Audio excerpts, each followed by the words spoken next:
So some horses you can teach them how to ride and do all the stuff and, get them new families and they can be show horses. And then some horses is just like I have to be like, no, you don't touch her. She doesn't want you to touch her. And Mhm. that's not because she's still in some type of trauma or because it's just she doesn't want to. And I have had to learn to respect that and not have my feelings hurt or feel like I'm less of a trainer or less of a horsewoman just because this horse doesn't want to do what I want it to do. Because it's her life. It's not my life to control. It's her life.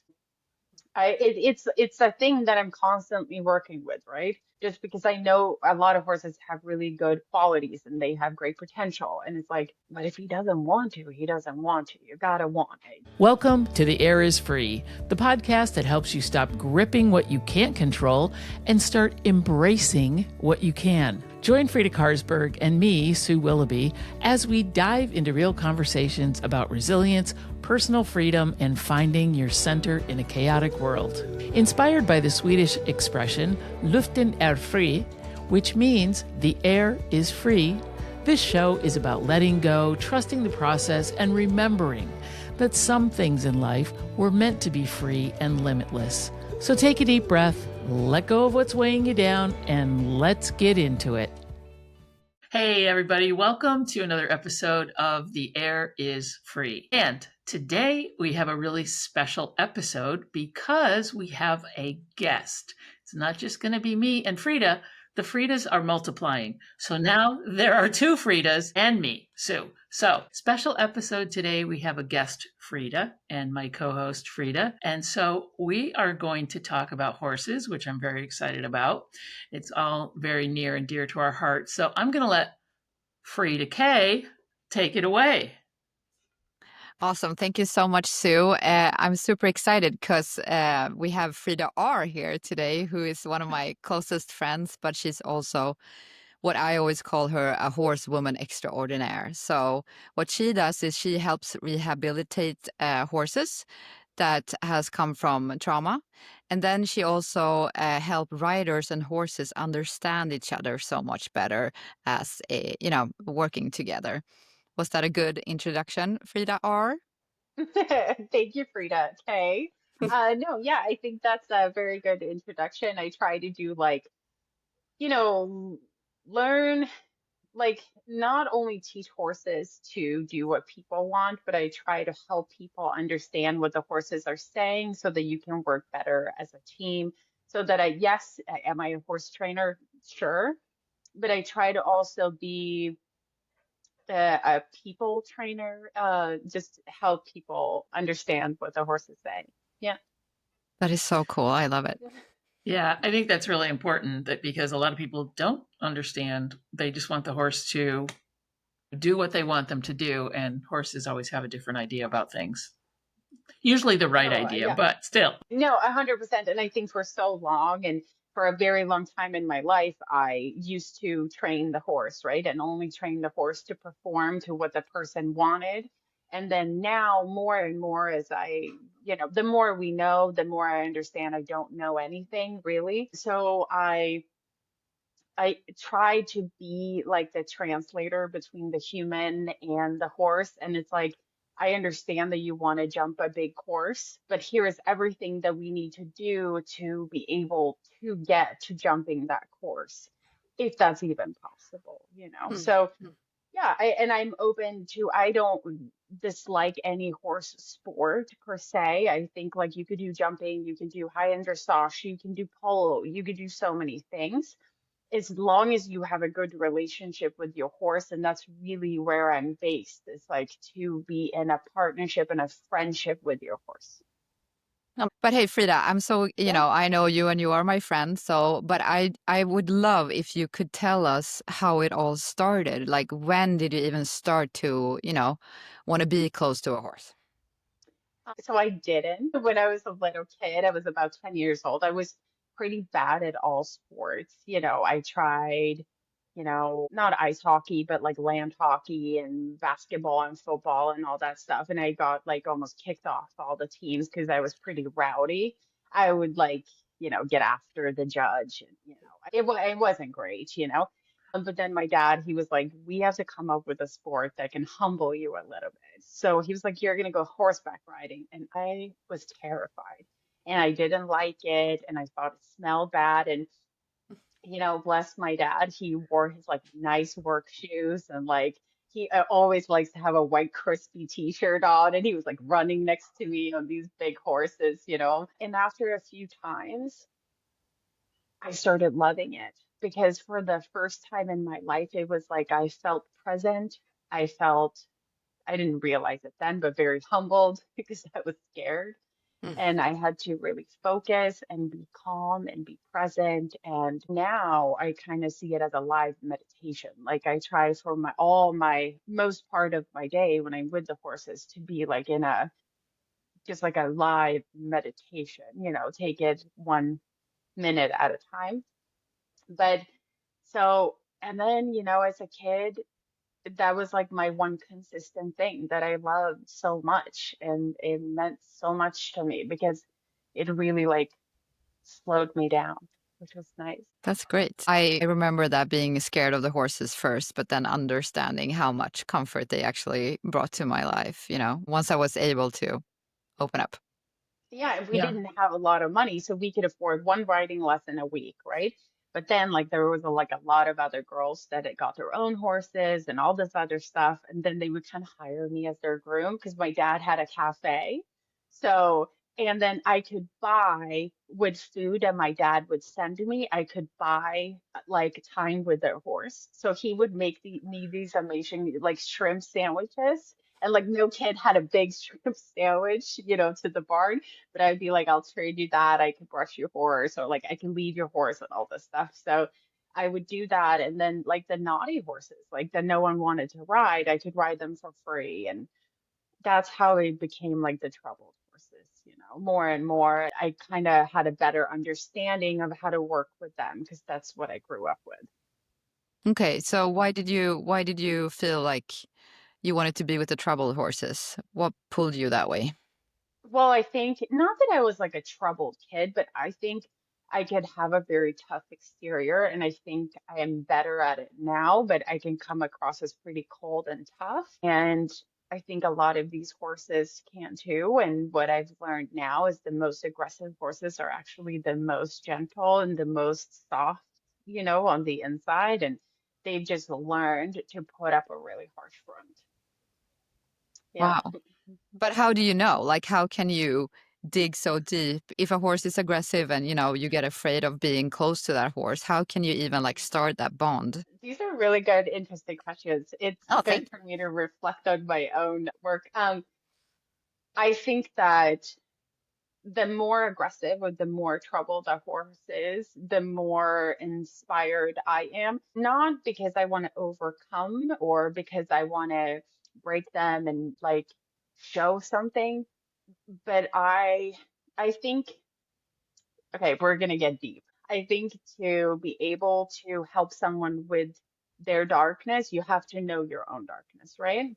Mm. And I think that when I see them and I see how they're defending themselves and how they have put up a wall and how they're just acting out, I see a lot of myself. And so I try to show them that I understand them and I know what they're going through. And so that sounds like, yeah, and then how do I do that? Like, exactly. That I was don't my know. question too. I guess that when a horse comes at me, like I can protect myself, but I don't shy away from it. So it's more like the more aggressive they are, the more I praise them. And it becomes this thing of like, I think if a kid is really bad and really loud, it's probably because they're going through something, right? So I try to see it the same thing with the horse. The more aggressive they are, the more understanding I am, the more loving I am, the more calm I am. And it's like I'm a shit show in my regular life. Like I'm all over the place, but like I'm really good at my job because the crazier the horse gets, the calmer I get. Because it's like they have to feed off of me, right? I have to Mm. be the support for them. So it's like the more the horse bites or kicks, I just stand and I'm like just calm And when the horse, it comes like a tantrum, right? And it will come and then it will pass. And I never punish them. I don't punish them for the outburst. So after doing that for a while, it's different times with everybody, but after a while, they kind of like, okay, so I get no reaction in the outburst. Let me try something else. And that's how the conversation starts. But you can't meet violence with violence because that's what they've already learned. The horses that come to me, they're not like, I'm going to try to be a little sassy. Like they're way past that. They have already gone through multiple homes, multiple trainers, multiple people, so they already know. So me yanking a lead rope or being harsh with them or trying to like let them buck it out, that's not a thing because they are way beyond that point. So you have to go back and like you have to break the conversation that they have learned to have and like start a whole new one. And by doing that, you have to have the horse come to a point of like, wait, you're not buying any of this, are you? And I'm like, no, I don't buy, no, all of this, I know it's a front. And it takes different amount of time to show the horse that, but it's about being calm, just standing even when it's hard and just always showing compassion and kindness, but also set rules of like, no, you cannot hurt me because I am also not going to hurt you. We have to respect each other. That's really interesting because it's like the bully on the playground, right? The kid that is beating up all the little kids and they're just at this tough exterior and they're mean and they're like, and that's the way they get their way, right? But inside, they're just really insecure for whatever reason. They have been beaten down or whatever. So it's very similar to the way humans have been treated and how it comes out in us, right? But you're flipping the script and you're seeing it in the horses and being able to deal with it on that level. I love that. That's beautiful. Thank you so much. And I really, I try to do that as much as I can. And I try for the horses to feel really comfortable to show who they really are. That's the Mhm. goal for them to be like, well, this is the real me. So, have you ever encountered a horse that you just cannot get through to? Yes. Well, yes and no, but yes. So I had a horse that I didn't have him in training, but I was like trying because he was like the owners found him too dangerous for me to work with. I'm not gonna, so anyway, I was able to get him into this country's best trainer. Um, I'm not gonna say his name, but he's like the best of the best. And he was there for a few days and he came to me and he was like, yes, we could work with him. Yes, we can touch him, but I think for his own good, he needs to, we need to, we need to not. And at that time, there was a part of me that was like, my ego was a little. And now I think it's just what I've learned is it's not so much what the horse can do for me but it's more like what is best for the horse, right? Yeah. So some horses you can teach them how to ride and do all the stuff and get them new families and they can be show horses. And then some horses is just like I have to be like, no, you don't touch her. She doesn't want you to touch her. And Mhm. that's not because she's still in some type of trauma or because it's just she doesn't want to. And I have had to learn to respect that and not have my feelings hurt or feel like I'm less of a trainer or less of a horsewoman just because this horse doesn't want to do what I want it to do. Because it's her life. It's not my life to control. It's her life. So it's a thing that I'm constantly working with, right? Just because I know a lot of horses have really good qualities and they have great potential. And it's like, but if he doesn't want to, he doesn't want to. You gotta want it, and I have to respect that. Yeah. And, you have tried to explain this to me before, but like, how do you Yeah. know that a horse Yeah. doesn't want to do it? Like, how can you, or maybe I should, first ask, Uh, when did you understand that you can actually like talk to horses? if that Okay, makes by any sense. talking to horses, I actually don't like I'm not an animal communicator. We No, but don't I mean, talk. like when you understand how or Yeah. why, yeah. When did, because that's like a big leap from like riding horses once a week Hmm. to like Hmm. understand their needs and Um, I went to high school, I think, at a place called Boluru. It's a boarding school in Sweden, and I was there, and I we were training, and it's a great school, and I had the best years there. And I pretty much everybody had their own horses, right? And I couldn't afford to buy my own horse. So there was like this breeder that was like, sure, I can send you horses. So I got mares that were like 7, 12, 19 years old. Like they were old mares, had never been ridden, never done anything except having babies. And I also had to pay to have them, obviously, the things that we did when we were younger. I started working with these mares, and because I couldn't afford to have them at the school, so I had to rent like a little barn up the street. Like, so I was there, and for the first time in my life, no one told me what to do. No one was there. So wow. I was just like, I don't have to use a bit. Okay. And I was like using a hackamore, and I was like, I'm not going to use shoes. I'm going to trim her feet myself. I was like, but for the first time, I was like, got to kind of listen to that inner voice. And little by little, when I would take the horses down to the school and I would do lessons, and I felt like it was like working out. So that's really when it started, I think. Mm, Yeah, okay. And trusting your intuition on what's exactly. right or wrong or whatever. Yeah, Yeah. no, and I think it was like such a unprogramming that has, I think it's going to be a lifetime of unprogramming, like the whole like be the boss, like take charge, like all those things that we learned as kids, or I did at least, or be like kick harder and Mm. all this stuff. And I think it's just like it's just like a lifetime of reprogramming. And I think I had like a come to Jesus moment, and this happened later on when I was in America. And I think this is the story that Frida knows the most is I took on a very troubled horse. Rocky was his name. I called him King because he was like king of my whole herd. And I was really out of balance in my life. I was working a lot. I was going 100 miles an hour. I wasn't taking care of myself at all. And we had had a very great connection together. And then one day he attacked me.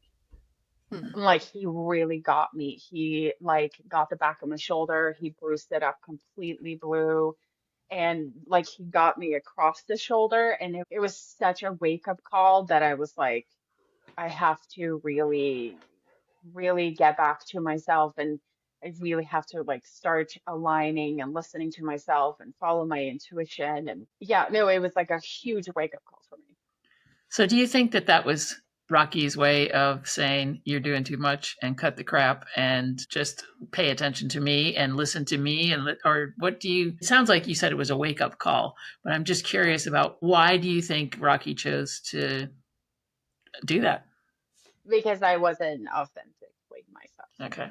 Yeah. And I think that you'll meet horses in your life that will really like put you like down into where you should be, where it's like, and it happens all the time to me now. It's like, I think I know something, and I'll enter a pasture, and we have where the place that I work, it's also a rescue. It's called a little rescue. There's a horse named Row there, and if I think I'm like something, I'm like I'm a great trainer, I'm doing well, she won't let me halter her. She's like, no, no, no, get That is out into the so pasture. funny.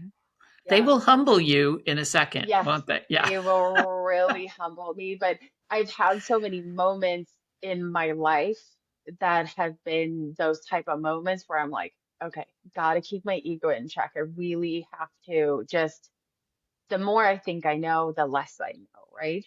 But it's been, I think Frida and I have talked about this before. How is it that I phrased it?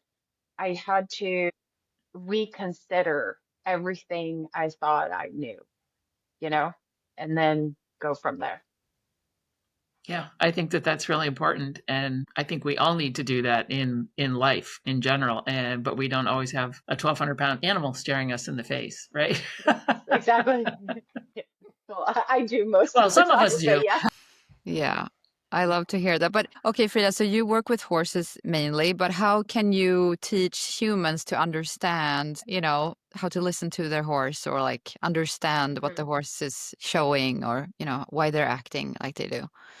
Yeah, so you can use a round pen, or you can be in a stall, or you could be in a paddock. I try to be in a place where the horse can move away from you if it wants to, so you don't have it on a lead rope. And to to me, a lot of things are very obvious, right?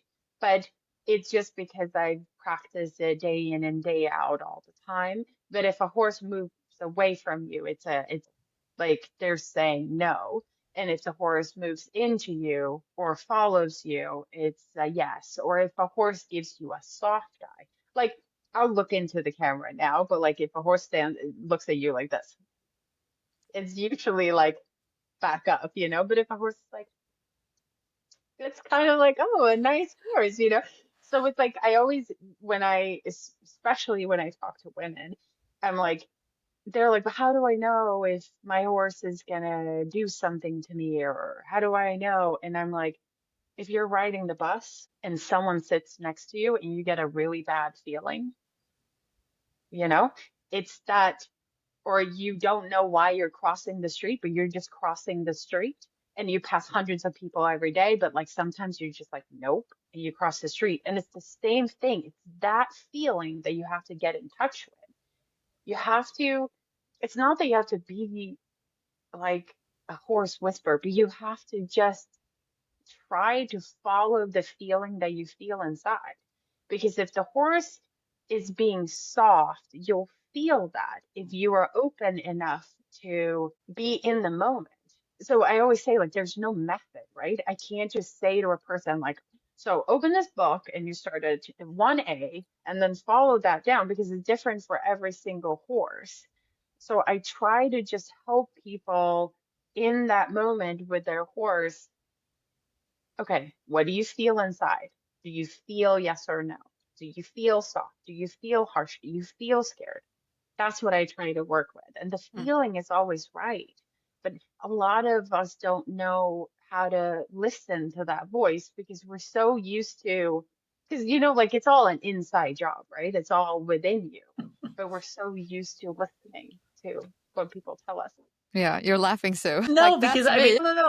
I'm laughing because that was an Yeah. agreeable Yeah. laugh because I do that all the time with my clients now, Hmm. and Frida, you too, with Yeah. the equus coaching.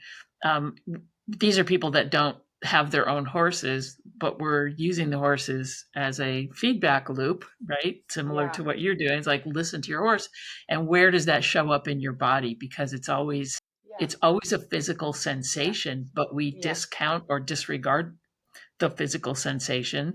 And like you said, somebody creepy sits down next to you on the bus, you're like, okay, I'm going to get up yeah, and move because your body's telling you, get away, get away. And that's, horses rely on their senses all the time. And they're very clear. Like you said, it's either a yes or a no. They're very clear because they're prey animals, right? And they're like, I get it. It doesn't feel great. So yeah. And then people say to me, okay, so how can you make this safe? How can you be with your horse in a safe way? Because then there are a lot of horses that are real shut down and act like robots. And to me, when someone says like, oh, I bought myself a real nice horse, it just plug and play. And I'm like, see, that scares me. Because if you have a horse that can't say no, how can your horse actually ever say yes? Mm. So when I ride, I am very leery about getting on plug and play horses because I'm like, well, if this horse all of a sudden decides to say no, it's not going to warn me. It's just going to send me, right? So I only want to ride and be around horses that I build a relationship with, that I understand the yes from a no. interesting. Oh, Yeah. yeah. Okay. So, say I want to learn how to understand how I can have a healthy relationship with my horse. Like, what is the is there like a first step to do? Because, you know, you're saying like you have to trust your intuition and you have to listen inside, like what is right, what is wrong. That is so hard. Like in my opinion, that can be so hard sometimes when you are with a horse, because it's the whole thing like, whoa, that big animal is in front of me, and how can I understand if that's play or if that's actually him being anxious? You know, I'm just thinking about when I've been with you and, you know, I've been working with one of the horses named Joe. He's so cool, and but he's also young and feisty, and, you know, I'm like bubbling inside and he's like kicking out, or, you know, and Frida's Yeah. like, that's so great. And I'm like, what, really? You know? Yeah. Yeah. But you just said it. I'm bubbling inside and he's kicking out. You just answered your own question.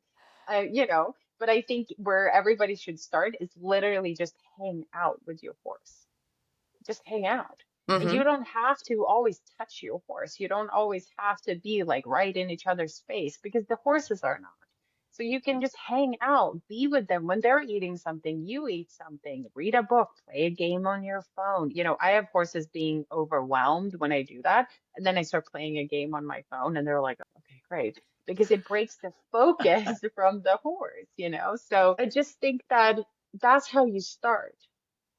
Eat with them, sit with them, watch them with other horses if you have the ability to have them with other horses. Just as you said, if you're bubbling inside, your horse is also going to probably feed off of that and bubble inside, you know? And then it comes to like, okay, take a deep breath, bring myself down, watch your horse. The horse will bring itself down and you will bring yourself up, and the horse will be like, bring itself up. And a lot of times when I have people that have really scared horses, I'm like, or then we have to work with like, okay, but we have to work with your fear, right? Because if you're scared that the horse is going to be scared, the horse is going to be scared because the horse is like, what are we afraid of?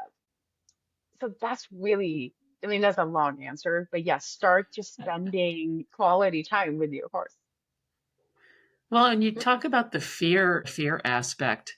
If they sense fear in you and you're not acknowledging it, I mean, they don't care if you're afraid, but if as long as you acknowledge it and be like, you know, I'm a little nervous right here, and the horse is like, yeah, I know, well, because you're making me nervous. Like you said, Yeah, it's a mirror effect, right? It bounces back off, and then if you yeah. can ground yourself and like you said, settle down, stop bubbling.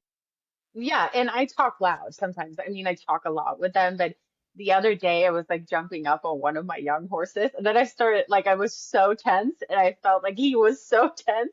I just jumped off, and I was like, "Dude, I'm so sorry. I'm so scared."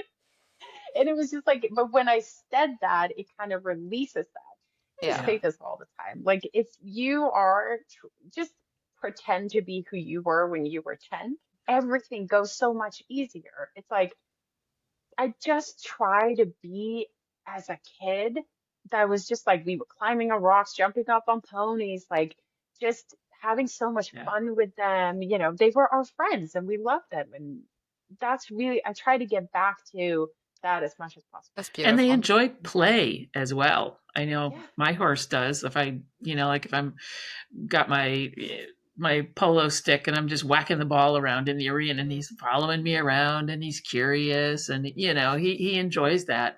yeah. But it is kind of funny too because he is kind of a big old stoic uh, appendix quarter horse, and he'd rather play than be ridden for sure. And it's really obvious because I'll get out the saddle and the saddle pad, and he'll be like, "I'm going to the other side of the arena. Yeah. Okay, we'll do this in our own time. No problem. I have nowhere to be today." So, but like you said, I think a lot of people just get in the habit of, I've only got an hour. I'm going to go to the barn. I'm going to yank the horse out of the stall. I'm going to tack them up, and then we're going to get on and I'm going to ride and I'm going to do this, this, and this. And the horse is like, really? We have to go through this again? Can't you just like buy me dinner first? You got to just Yeah. hop on and.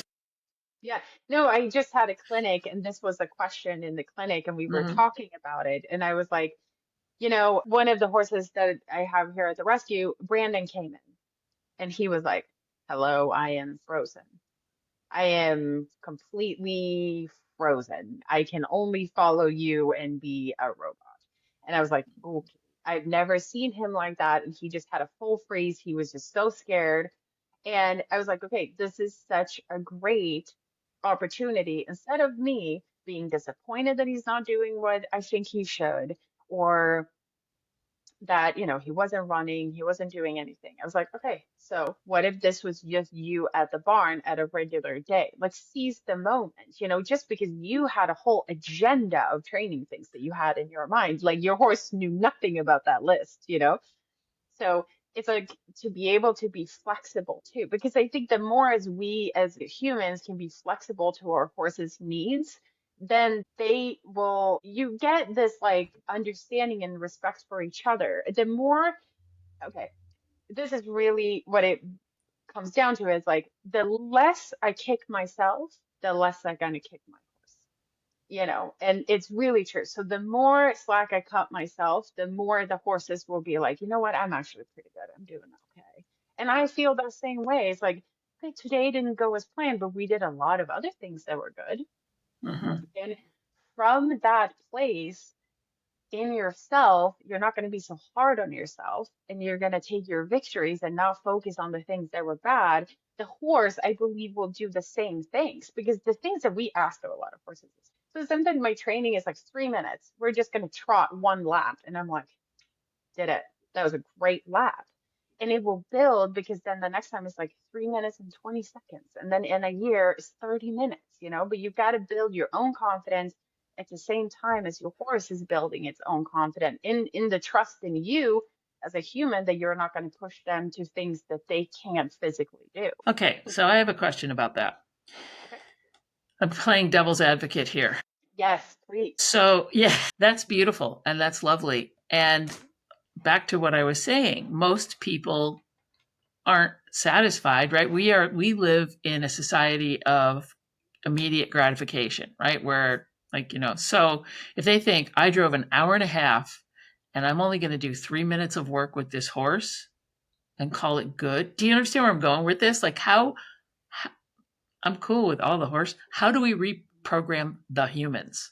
How do you get them to understand that one trot or that one lovely trot around the arena is so much more beneficial than an hour of, let's make them sweat kind of a thing how do you reprogram the humans? Because I think that that's really important. And I know you've I been think talking about it, but yeah. No, I think it's a very gentle conversation over a period of time, and you get to know each other as a trainer and the trainee, I guess, or the person that you're trying to train. Those people are usually the type of people, if they go for a run, they're going to run 5K. They're not going to run for 3 minutes, you know? Right. And Yeah. they're not going to, Yeah. they're not going to be like, I fed my kids pizza 3 days in a row, but I'm a good mom. I fed my kids. They're not those are not conversations they have with each other, with themselves. So it's more like you have to get to the root of that. It takes time, but it has to be like the more gentle you are on yourself, you're going to be more gentle on your horse. And it's about you have to come to number one, do you want to be friends with your horse? Do you want to build a relationship that will last? And then do you also want to enjoy what you're doing? Do you want to enjoy your horse? And this, like, it comes with time, and all people are different. All horses are different. And of course, you want them, but the thing is, I always say to them, the goal is for you to never call me again. The goal is for me to like never come here again. So if you just try to do what I'm asking you for like this 2 weeks or this month, and you have to think of like the 3 minutes trot right now in 1 year will be 30 if you just slowly build it. I don't know if that answers your question. No, it does. I was just curious because it's not like it, like once again, instant gratification. People want a one and done. Like, what is the solution? Give me the pill. Give me just fix it, make it, better. And I love that your approach is like, well, my goal is to not have you need to call me because I want you to figure it out for yourself. Yeah, and I want for us to figure it out together in such a way that you truly understand it and that your horse will not backtrack. That's so that we do it slow enough for when I leave, you're never backtracking. And if you have a bad day, that's totally fine. but you Mm-hmm. know how to do and get through that bad day. Mhm. And you know what? I'm not for everybody, and that's No, okay. yeah, so So when true. Yeah. people, yeah, so when people are like, "Oh, could you be my trainer?" And I'm like, okay. And they're like, well, this is not what my other trainer says. I'm like, that's okay. You should call them, like I'm not for everybody. And I, and that's okay. And people say like, oh, but I think I should do it like this, or I think this is right. My new thing that I say is just like, yeah, maybe, it's okay. I don't care. Yeah. Maybe you can do whatever you want. If that feels good to you, then do that. Yeah. Yeah. I'm just curious, Frida, what would you say is like if you are not close to horses every day, but you still want to like learn things about yourself being with horses, what would you say would be like, no, I don't know what I was going to ask, but I mean, what can you learn from horses not being a horse person? That's what I'm asking. I think there's lots of organizations where you can volunteer.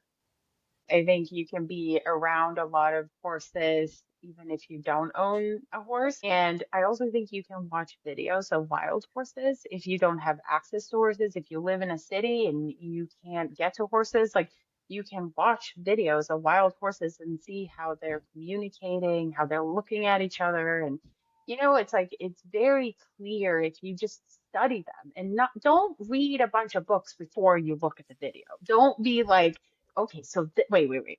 Okay, what does it mean if they pin their ears? Don't do that. Just watch the videos, and just watch them talk to each other and like how the lead mare will just walk and she just walks with purpose and they follow and like so.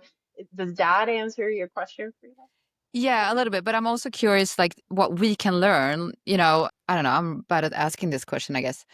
No, but When what I we as go, humans can learn yes, from horses. yeah, Okay. I know that's a big question, but I'm also No, yeah, curious. it's a huge question, but I think I can only speak for myself, and I think that it goes for most people, is that we learn to be truly who we are in the moment and be very honest. And just because you say no to somebody, it doesn't mean that it's gonna hurt their feelings.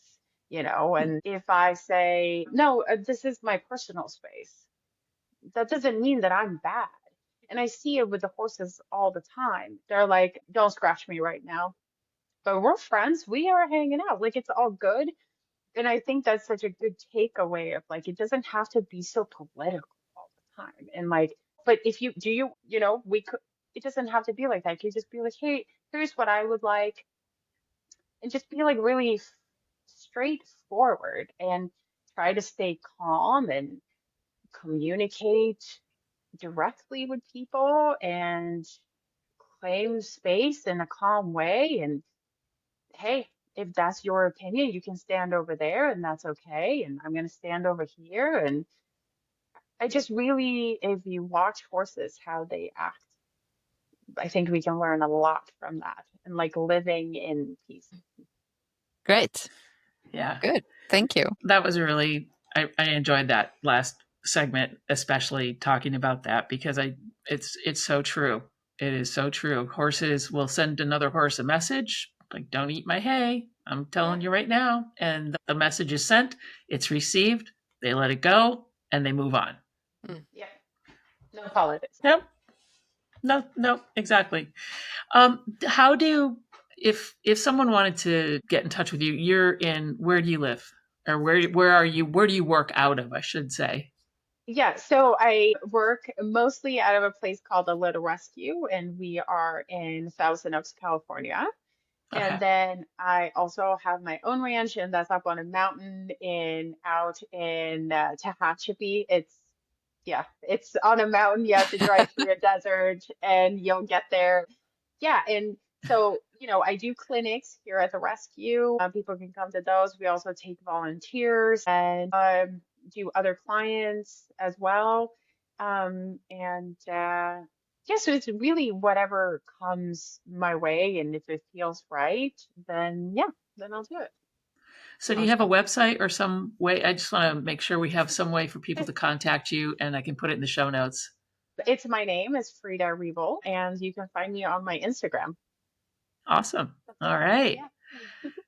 Frida, thank you so much for joining us today. And I'm really glad that other Frida recommended this because Thank you so it's much. really as equus coaches, and we work with people that don't have their own horses and that we don't. So, we do the same monitoring the horse's behavior and how they're interacting with the humans. And it's interesting, but I love that it's coming from you, from the horse's perspective, and how it's taught you, and you can now teach those same lessons to other horse owners. So I want to thank you very much for being here today. Thank you so much for having me. It was great. Great. Thank you. Frida, do you have any final words? Frida K? Frida K. Go with the flow. That's what I would say today. Yeah, it's like I always just say that to Frida. Frida, she's like, okay, what are we doing today? I was like, I don't know. Let's just go with the flow. I don't know. Yeah, I love it. I think that's great. So you heard it here first, folks.